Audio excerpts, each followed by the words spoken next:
जय हिंद छात्रों, न्यू सृजन एकेडमी में आपका स्वागत है। आज की क्लास में है हम क्वेश्चन सॉल्व करने वाले हैं। इससे पहले 30 क्वेश्चन हमने सॉल्व कर लिया है। ये वीडियो एग्जाम के क्वेश्चंस हैं, ये PYQ हैं। आगे हम बढ़ेंगे। 31 नंबर का क्वेश्चन है, सेनाएं युद्ध क्षेत्र में आगे बढ़ी, इस वाक्य में संबंधवाचक शब्द क्या होगा। तो यहाँ पे जो है सेनाएं तो होंगी नहीं, युद्ध क्षेत्र होगा नहीं, बढ़ी होगा नहीं। ऑप्शन आपका तीसरा सही हो जाएगा।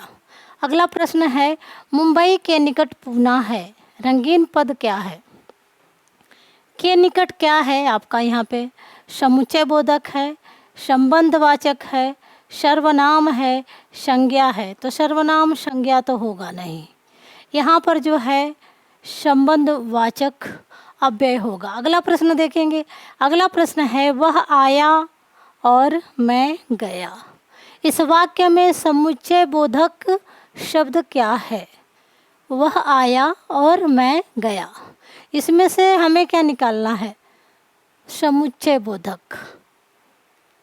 ऑप्शन तीसरा जो है सही हो जाएगा। अगला प्रश्न है, हाय अब मैं क्या करूं, इस वाक्य में जिसमें जहाँ पे विस्मयादि बोधक होना चाहिए, मिस्टेक हो गया है, विस्मयादि बोधक शब्द बताना है। ऑप्शन हैं आपके हाय, अब, मैं, क्या। तो कौन सा सही हो जाएगा, ऑप्शन पहला सही हो जाएगा, हाय। अगला प्रश्न है, अफसोस मैं नहीं जा सका, रंगीन पद में अव्यय का प्रकार बताना है। तो अफसोस क्या होगा, संबोधन सूचक होगा, शोक सूचक होगा, आश्चर्य सूचक होगा, हर्ष सूचक होगा। तो ऑप्शन आपका दूसरा सही हो जाएगा, शोक सूचक होगा। अगला प्रश्न है, निम्नलिखित शब्दों में निपात का उदाहरण कौन सा है। आपको हम इसमें से निपात पहचानना है। तो ठीक, निकट, इधर, कल। ऑप्शन आपका पहला ठीक हो जाएगा, ठीक हुआ, भी हुआ, ही हुआ, ये सारे जो है निपात शब्द होते हैं। रविवार है, वह घर पर ही रहेगा, रेखांकित पद को पहचानना है। रेखांकित पद को इसमें पहचानना है, क्या है, सर्वनाम है, प्रत्यय है, उपसर्ग है, ही निपात है। तो ही अभी मैंने पहले ही बताया था, निपात हो जाएगा। अगला प्रश्न है, निम्नलिखित में से कौन सा शब्द पूर्ण भूतकाल का उदाहरण है। देखेंगे, वे गए, वे खा रहे थे, वे आए थे, वे सोकर उठे थे। तो ये जो है आसन्न भूत का है, आसन्न भूतकाल।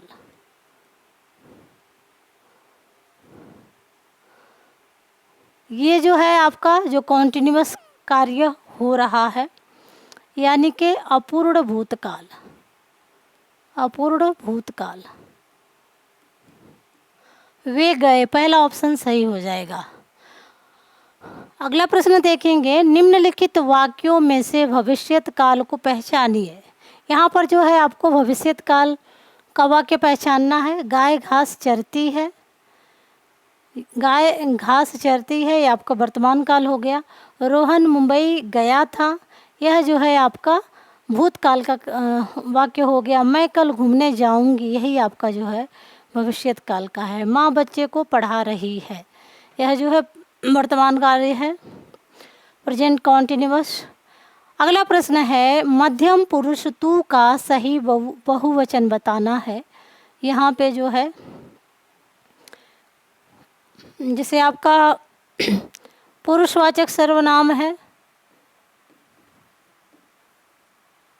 इसके 3 भेद हैं। कौन कौन से, उत्तम, मध्यम और अन्य।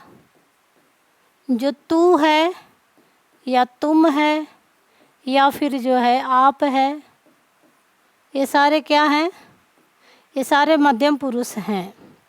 मैं, हम, ये शब्द जो होंगे उत्तम पुरुष में आएंगे, यानी कि वक्ता जो अपनी बात कहता है वो उत्तम पुरुष होता है, जिससे कहता है वो मध्यम होता है, और जिसकी बात होती है वह उसका, इसका, ये सारे जो सर्वनाम शब्द होते हैं यह जो है अन्य पुरुषवाचक सर्वनाम शब्द होते हैं।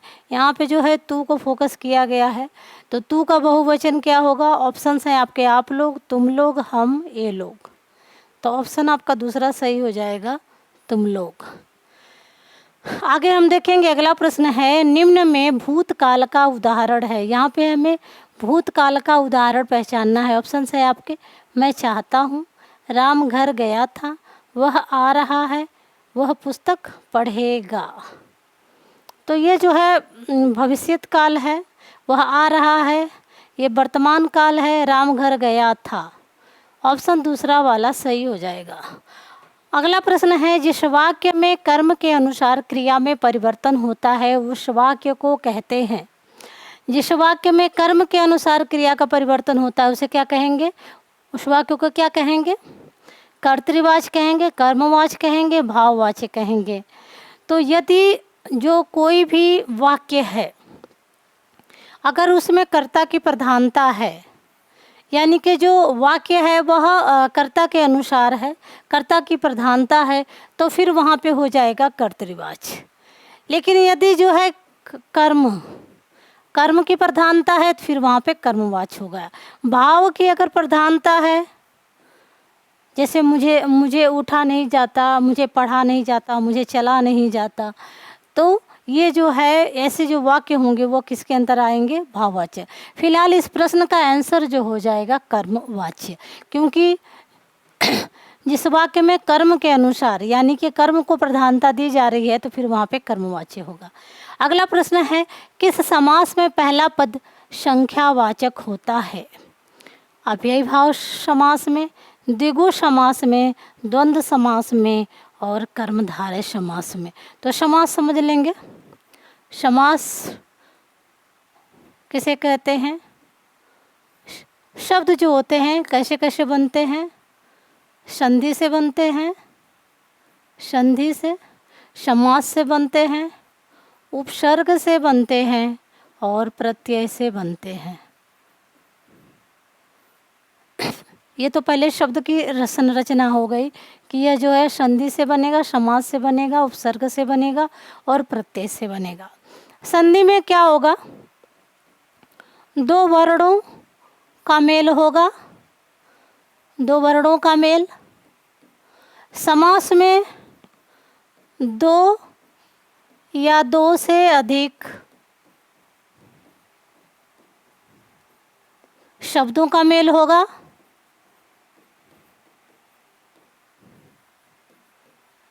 शब्दों का मेल होगा। उपसर्ग में कोई भी शब्द होगा उसके आगे कुछ शब्दांश लगाए जाएंगे जिससे जो है उस शब्द का अर्थ में परिवर्तन हो जाएगा। जो प्रत्यय होगा वे ये भी जो है शब्दांश हैं लेकिन ये किसी भी शब्द के पीछे लगेंगे। इस तरह से तो शब्द रचना होगी। फिलहाल हमें समझना है समास को। तो समास हमने समझ लिया कि शब्दों के मेल से दो या दो से अधिक शब्दों के मेल को हम समास कहते हैं। अब समास कितने प्रकार के होते हैं? तो समास जो होते हैं वे आपके 4 प्रकार के होते हैं। कौन कौन से? अव्ययी भाव समास,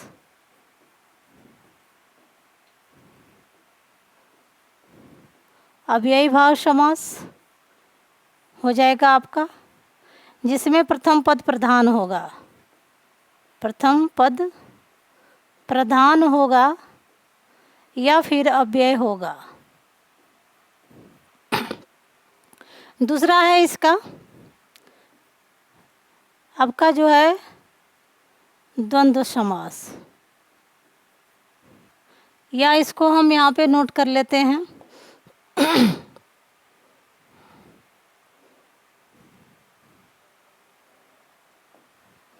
दूसरा आपका हो जाएगा तत्पुरुष। तत्पुरुष में जो है द्वितीय पद प्रधान होगा। और तीसरा है आपका द्वंद्व। द्वंद्व में आपके जो है दोनों पद प्रधान होंगे, दोनों पद प्रधान होंगे। और जो आपका बहुव्रीहि है,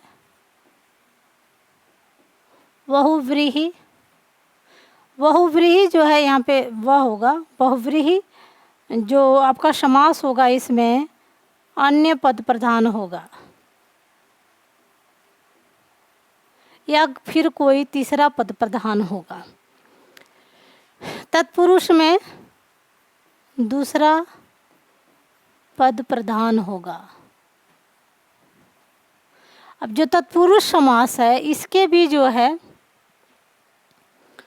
यहाँ पे जगह कम पड़ रही है, मिटा लेते हैं थोड़ा सा इधर ऊपर।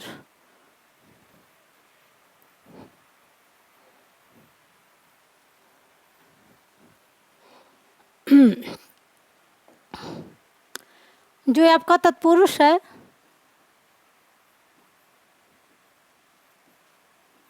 तत्पुरुष के दो भेद होते हैं, कौन कौन से?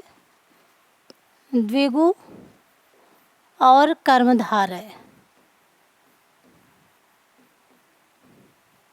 यानी कि द्विगु और कर्मधारय में भी दूसरा पद ही प्रधान होगा। ये तत्पुरुष के भेद हैं। दूसरा है आपका तत्पुरुष समास, पहला आपका व्यय भाव समास है, तीसरा है आपका द्वंद्व समास, चौथा है आपका बहुव्रीहि समास। इसे सही कर लेंगे आप, बहुव्रीहि समास।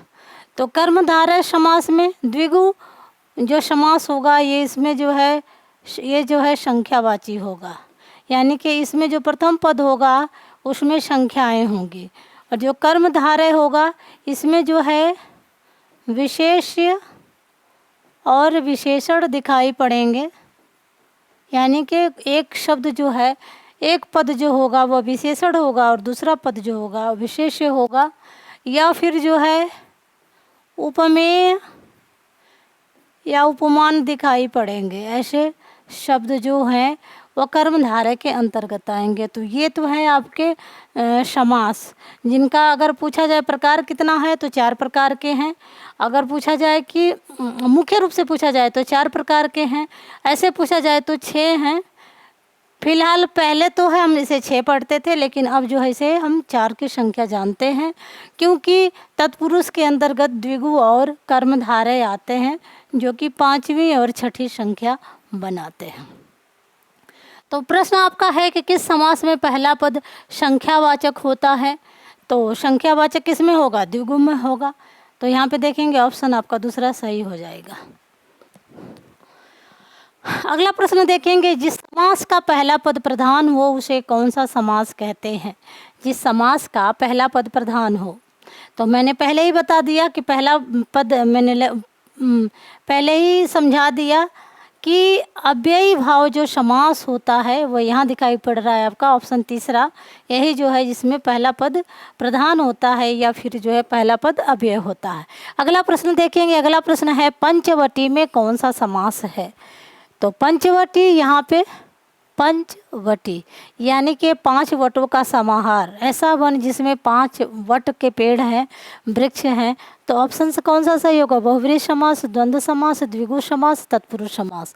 तो जहाँ संख्या की बात होगी वहाँ पे द्विगु समास हो जाएगा। अगला प्रश्न देखेंगे, अगला प्रश्न है देशभक्ति में कौन सा समास है?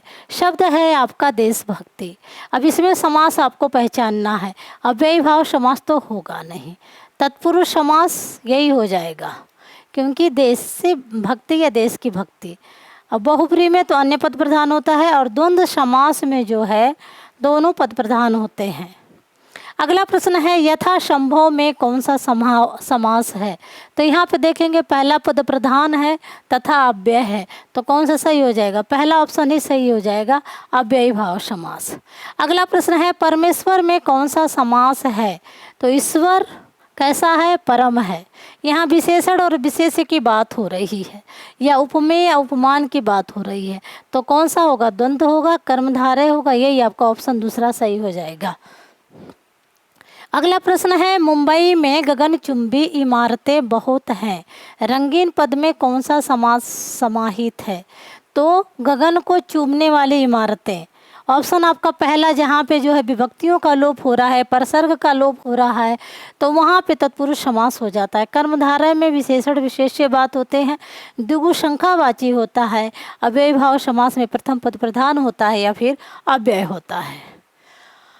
अगला प्रश्न है, बैलगाड़ी में समास है। बैल की गाड़ी, द्वंद्व समास होगा, द्विगु समास होगा, अव्ययी भाव समास होगा या फिर तत्पुरुष समास होगा। तो यहाँ विभक्तियों का लोप हो रहा है, तो ऑप्शन चौथा सही हो जाएगा, तत्पुरुष समास। तो आज के लिए बस इतना है, फिर मिलते हैं नेक्स्ट क्लास में। चैनल को सब्सक्राइब कर दें, लाइक कर दें और दोस्तों में शेयर कर दें। Thank you students.